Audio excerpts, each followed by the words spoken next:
y'all, what's up? Happy Tuesday. Y'all already know what we about to do.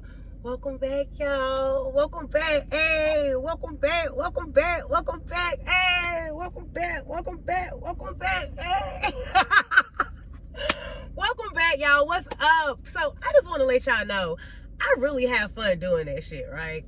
I've been debating if I want to make it like an actual intro or if I want to keep doing it. I haven't. We'll see as time go on.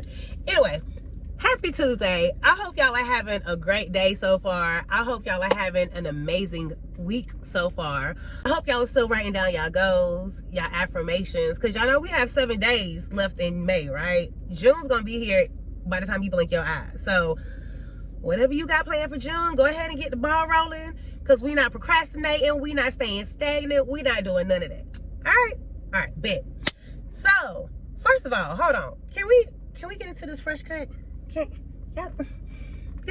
Y'all see the waves? All right, serious moment.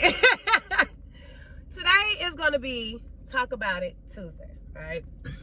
So I was on Facebook and I came across this post, right?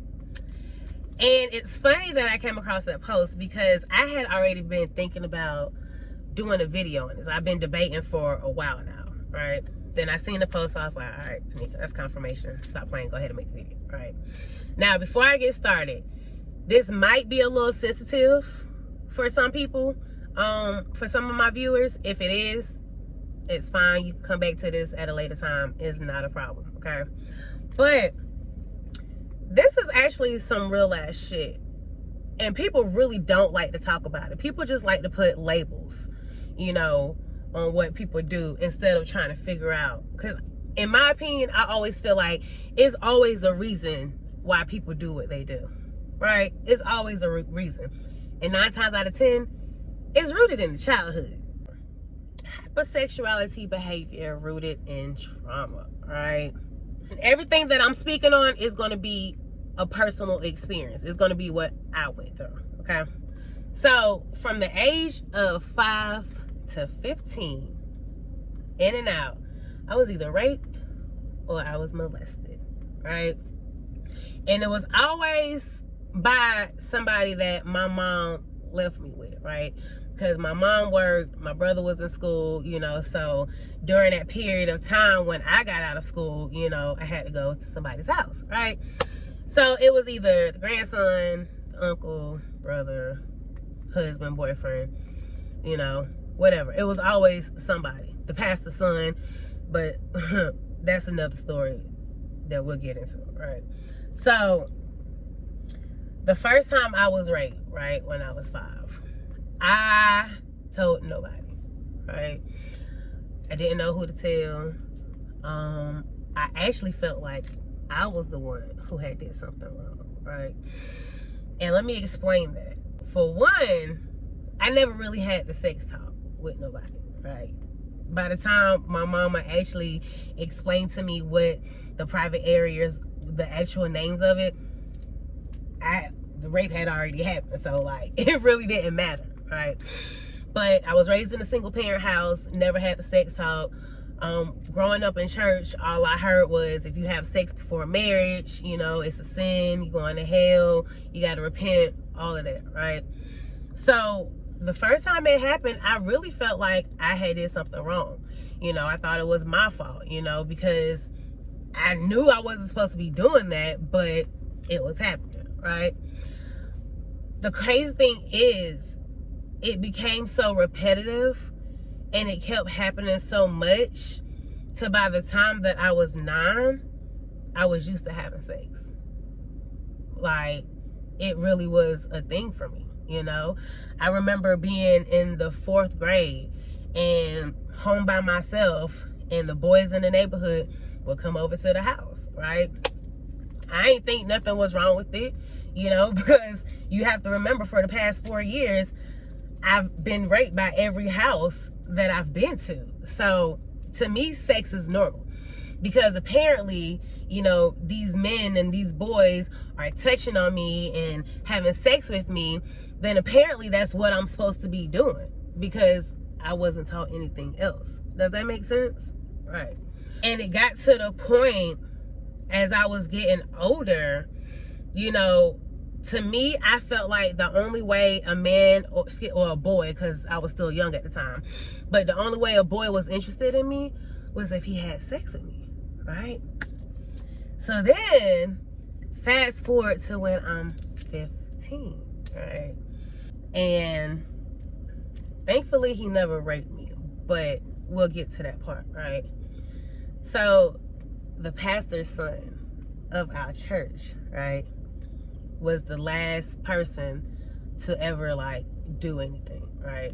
This is before I got pregnant with my daughter at 16. So before anything happened, you know, he would do little things, but y'all have to remember, I've been in that church literally since I was a baby. So everybody in that church, including him, has watched me grow up, right? So my mom didn't have a car, so somebody from the church always came and picked us up, right? 9 times out of 10, it was probably him. And he was actually, here's the fucked up part about it. He was actually the minister. Like the fucking elder. The shit was fucking wild, right?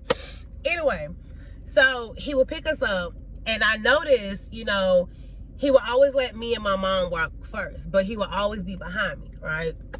And then ever so often, you know, his hands would brush up against my butt.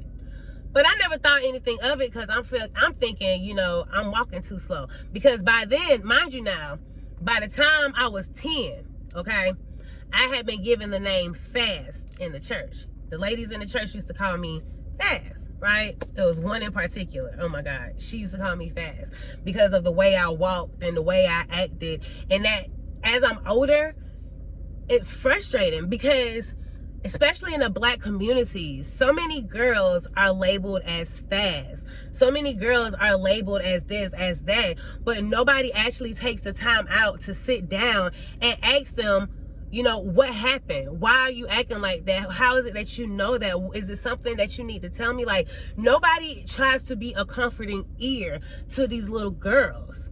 It's always labels. And then wonder why they act and do the things that they do as they get older, right? Because if you don't teach them when they're young, how else are they going to know when they get older? Then they end up like me, having to learn shit on their own, right? All right, so back to the minister's son, right? So like I was saying, I felt like I was walking either too slow, you know, I needed to move a little faster, right? But then here's when shit gets kind of fucked up. So it was one night in particular. Now, I was waiting for my mom to come home from work this particular night. We had Bible study. It was a Thursday night. Never forget that shit. I was waiting for her to come home, right? And he actually came to the house, I want to say maybe an hour before my mom got home, right? So the fucked up part about it is I knew not to open up the door, but at the same time, because this was somebody that I've known all my life, I felt like I can trust him, and I felt like my mom wouldn't be mad, you know, if I opened the door for him, right? So he was like, well, he wanted to take me because he knew that I had been wanting to learn how to drive, right? So he was like, he wanted to take me to drive for a little bit. He was going to take me before my mom came home. We get in a van or whatnot, and we end up driving. And we pull off onto the side road that's maybe about 10, 15 minutes from my house. So we get out, and he starts talking to me. Like, we're standing face to face, right? He's talking to me. He asked for a hug, you know, and I was a little nervous at first, but once again, I trusted him. So yeah, I gave him a hug. And it's crazy because that little feeling in my body kept telling me something wasn't right. But I was 15. I don't know. I don't know, right? So he ends up taking me back to my house, right? Wait for my mom, but he's outside. He never comes in the house. Wait for my mom, go to church like nothing happened, right? A week and a half later, I'm getting ready for school, right? And I would either walk to school or I would take the bus. It depended on how I was feeling in the day, right? he called me. And he was like, hey, did you need a ride to school? He was like, I'm taking my niece to school. You know, do you need a ride? So I was like, actually, yeah, that's cool because I really don't feel like walking today. So that's cool. So he actually ends up going and dropping his niece off first and comes and picks me up, right? So he was like, do you want to drive the car today for a little bit? So I was like, all right, cool. You know, I'm excited. Like, I really wanted to learn how to drive. Y'all don't understand. Like, we had no fucking car. We walked or took the bus everywhere. So an opportunity for me to learn how to drive? Hell yeah.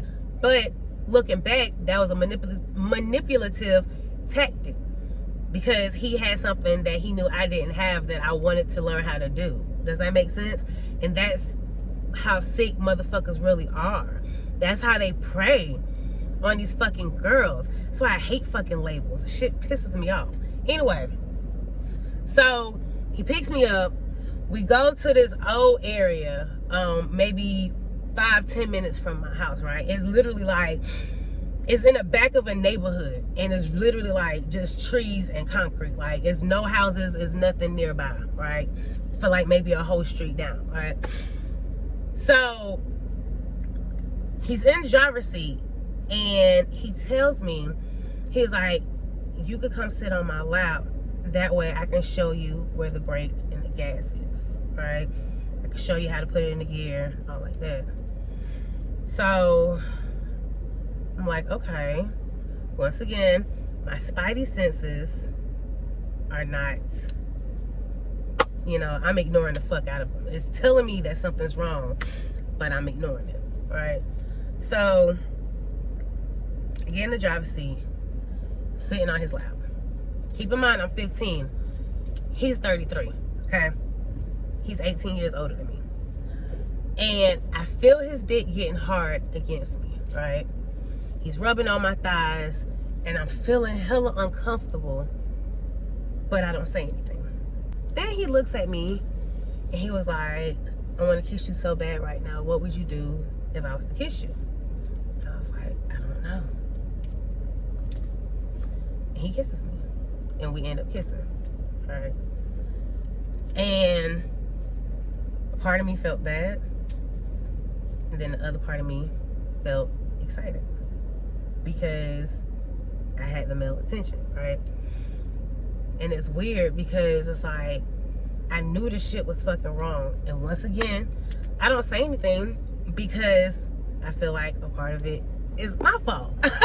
Maybe I did something, you know, to attract this. Maybe I did something to allow this. So, of course, no, I can't tell nobody because they're already gonna say, oh, look at you being fast. How you going, you know?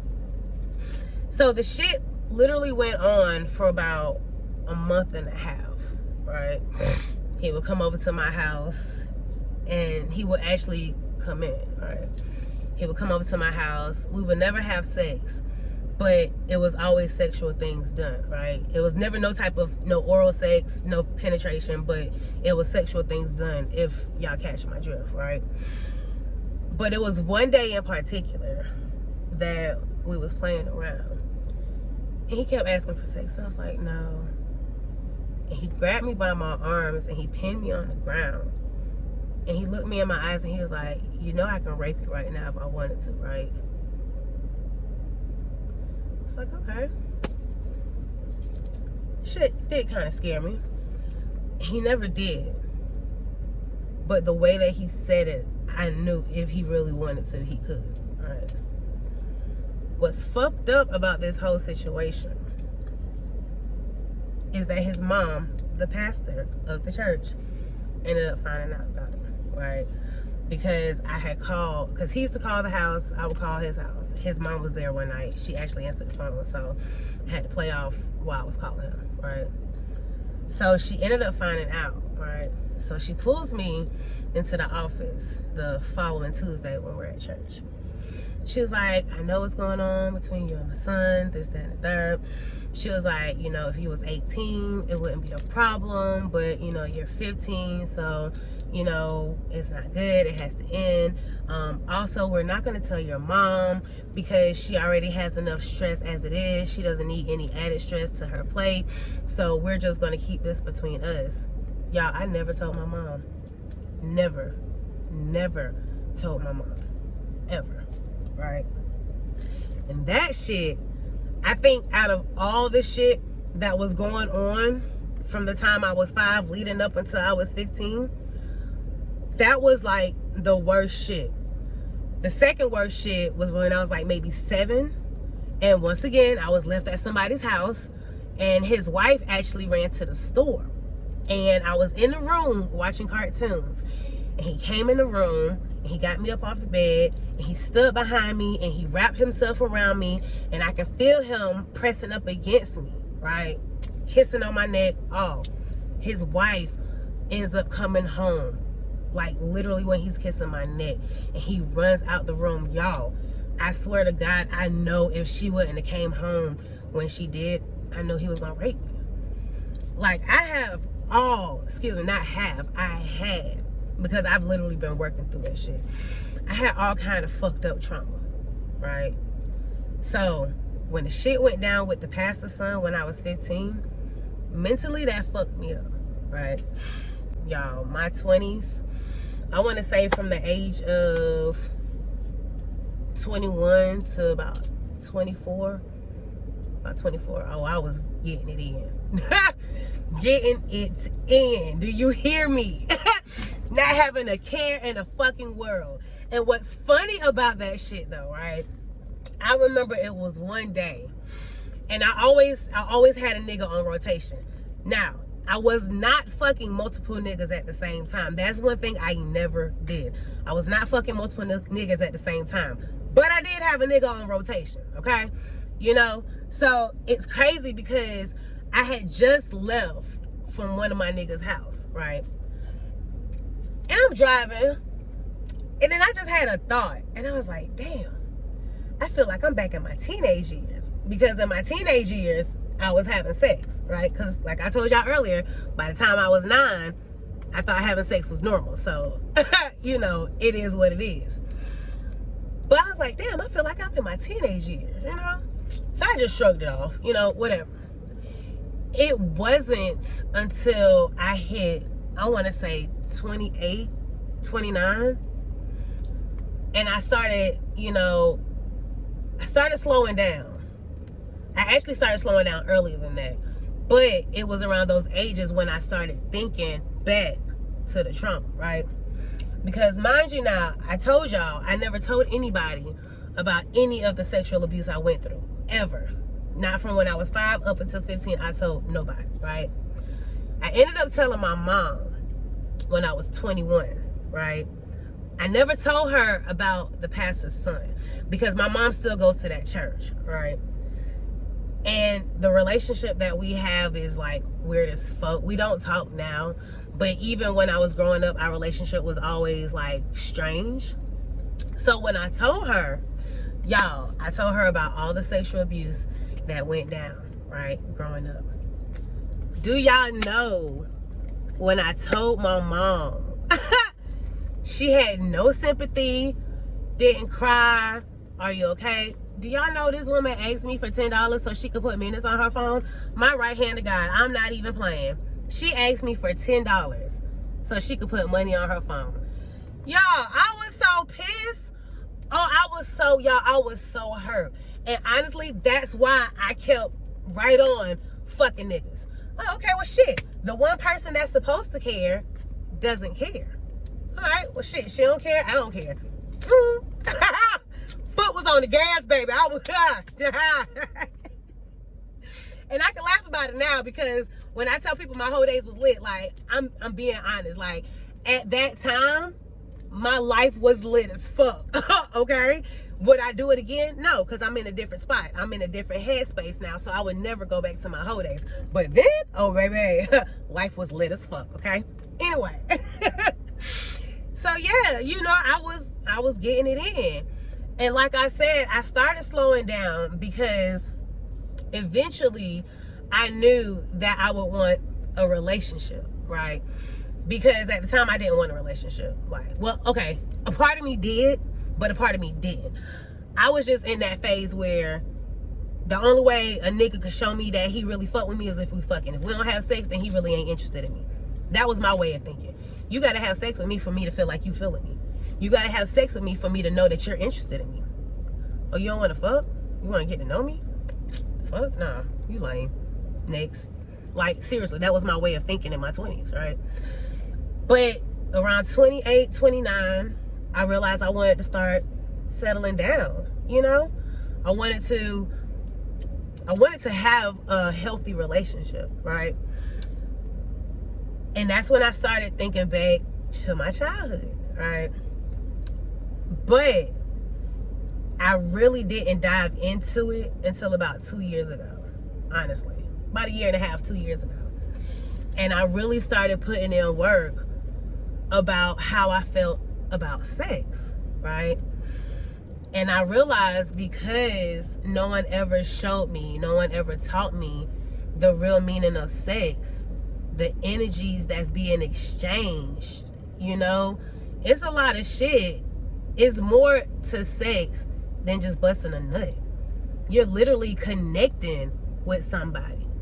You can feel that person's energy and they can feel your energy. That person can drain your energy, or you could be draining that person's energy.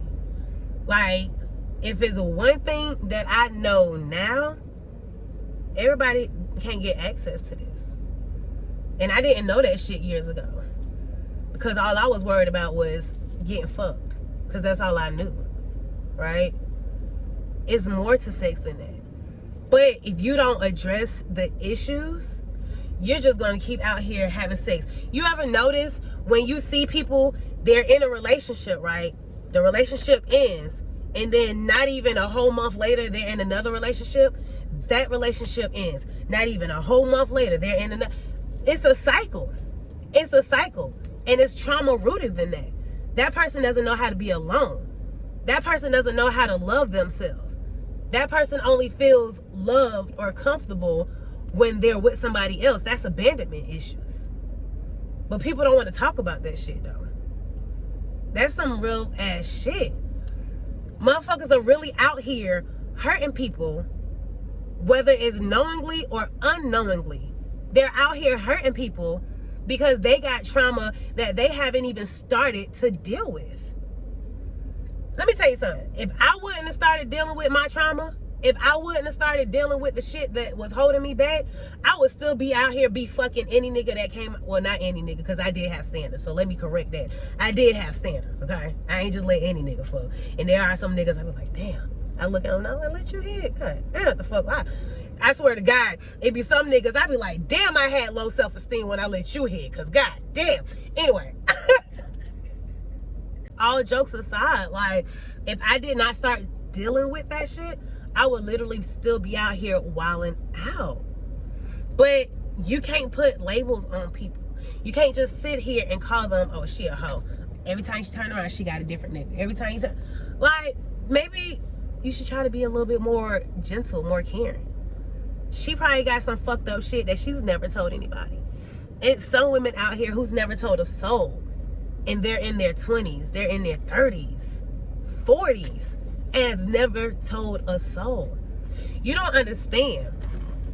As a girl, when you're raped, especially at a young age, your innocence is taken. You literally grow up looking at life differently when it comes to sex. Totally differently. You don't understand what it means to have sex with somebody. You don't understand what it means that that person's energy is still left on you even after y'all are done having sex. It's going to be 3 months. 3 months since I've had sex. I'm perfectly cool with it. You know why? Because I've learned that sex is not everything. It's not. Is it good? Yes. But it's a difference between having good sex and having magical sex. Does that make sense? When I have sex with somebody, I want our energies to be able to create shit. I want to be able to have sex with somebody that I can manifest with, speak affirmations with while we are having sex. I want that magical sex. Do you get what I'm saying? I don't want nobody just to beat the pussy up. No. For what? That's not what I want. But once again, that's because I had to do the work to realize that shit. You got to do the work. But stop putting labels on people. Stop judging people. And try to look at it through their eyes to see maybe there's a reason why they do what they do. You get what I'm saying? That's just my opinion. That's just my thoughts. Because like I said, this is all from my own personal experience. I don't think people understand how harmful it is to have sex with so many different people and you're not doing the work on yourself.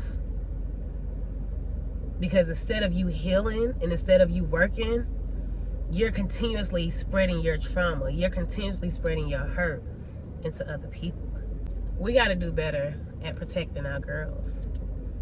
And our boys too. Because people don't want to talk about the boys. You know, everybody always worried about the girls, but you got to be worried about the boys too. You never know. You think, oh, the boys are good. No, people touch on little boys too. You got to be careful for all of them. You got to be protective of all of them. I'm glad I'm able to be at a point in my life where I'm actually able to speak on this, right? Because I used to be ashamed, right? I'd be like, damn, people gonna judge me. Oh, she a hoe. Oh, she was a... Baby, I don't give a fuck. You know why? Because this is my story. This is the shit that I've been through. Right? I don't care about being judged. You should have caught me a few years ago. I would have never made this video. No, for real. Seriously though, like, never be ashamed. I say that shit all the time. Never be ashamed of what you've been through. What you've been through makes you stronger, right? But I'm ending out on this note. Go within. Go back to your childhood. Go back to, if you find yourself out here fucking anybody that come your way, baby, go find out. Get to the root of that shit so you can have a healthy, peaceful life. Y'all worrying about STDs, sexually transmitted diseases. You need to be worrying about STDs, spiritually transmitted diseases. That's what the fuck you need to be worrying about. You got all these spirits in and out of you. You letting all these spirits, like, no. And this is for men and women. Can't fuck everybody that comes your way. You can't. That's only fucking with you. It's okay to be celibate for a while. It's okay not to have sex for a while. It's okay. I promise you, you won't die. It ain't like you don't know how to please yourself. So it's not the end of the world. I promise you, it's not the end of the world. Go find what it is that you need to do to make yourself better. Okay? That's all I got for y'all. I hope y'all enjoyed this. Please leave me feedback. Let me know what y'all thought about this. I would greatly, greatly, greatly appreciate feedback on this video, okay? I'm going to drop another video for y'all probably later on this week. We'll see. Y'all enjoy the rest of y'all Tuesday. But until then, go love on your babies. Go love on your partner. But most importantly, go love on yourself. Until next time, y'all. Peace.